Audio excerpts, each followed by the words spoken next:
But he did say, if you don't love, there's one reason, not one of two. One, you just don't know him like you could. So the whole goal is loving God. Now let me talk about love for a second. Love doesn't seek its own. Doesn't seek its own. That's why it takes no account. No account of the wrong done to it. My question is, why are we so busted up by so many things? Why are we so needy? Because we haven't known the love of Christ and got filled with all the fullness of God. If I wake up and need my spouse to be something, I just set her up to not be that or fail me and me to have an excuse to not look like Jesus because of her. And 6 weeks in, I need a counseling appointment, and somehow it's her fault. And it's just because I'm not living by faith and I don't have my eyes on truth, and I'm becoming what I see in my wife. And all of a sudden, where I see she's not, now I become. And I'm letting one person dictate my disposition, and it's not Jesus, and that's a problem. You say, well, if they would just change, well, you don't know how long, well, you don't know what they put me through. You ought to be glad God's not talking like that about you. Because if he had that theology, you don't have his spirit on the inside of you. Come on, I'm not here to scold you, and I'm not correcting you. I'm telling us who we are. He paid a price for something amazing. Think about this. Jesus put himself in the womb of a woman. Freaks me out to this day. I'm 30 years saved in June, and I still can't wrap my mind around. Jesus is God. He was, he is to come. He's the Word made flesh. He was with the Father. He's from the beginning. Nothing's made that wasn't made through him. He's a big deal. He puts himself in the womb of a woman. What he's paying for, Scott, is so important to him that it doesn't faze him. I get the idea he's not inconvenienced. He's in the womb of a woman, curled up for 9 months like we were. He didn't pop out from behind a cactus 30 years old, ready to roll. Hey guys, where did you come from? I've always been. No, he's in the womb of a woman, curled up in her womb, trusting God, trusting when he's born, he'll know God, trusting the plan of all. But he's this little,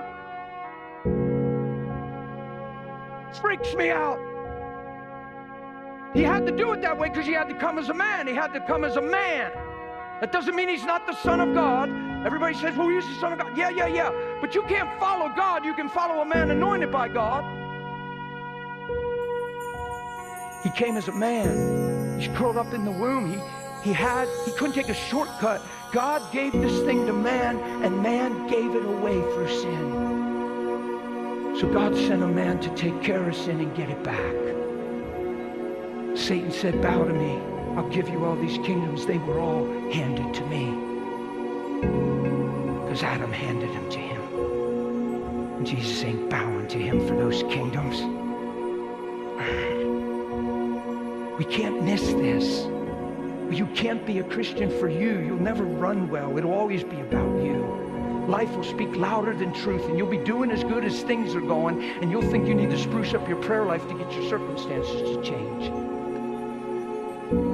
No, there's times all hell breaks loose, and you ought to know how to stand in the middle of every fire and know that it ain't about Nebuchadnezzar's fire. It's about never compromising and not loving your own life unto death. And when you're in the fire and come out of the fire because of that fourth man, nobody even knows you were in there and can't even smell the smoke. Why? Because you ain't afraid and you ain't loving your own life unto death, and you ain't bound to nobody that ain't the true king. And what you do? Threaten them with their lives. Why? Because that's what men bow to. Because we fear death. And why? We're living forever.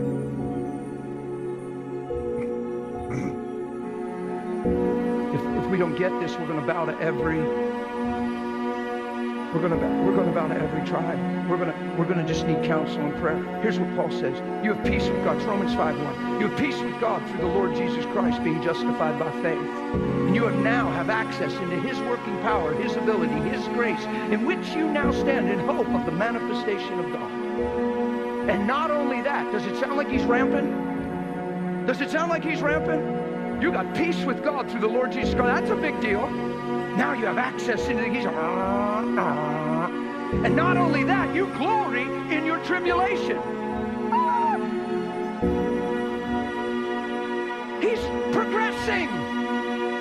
You have peace with God. You have access into His grace, and you glory when all hell breaks loose. That is not what I've seen for 30 years.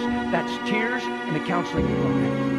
And what am I doing wrong? And what door did I open? And why is God letting? And what is He trying to teach me? And it's a charade in your mind which tells you you don't have revelation, and it makes you unstable and insecure and lacking in identity. I'm not being mean. I'm trying to expose some things here.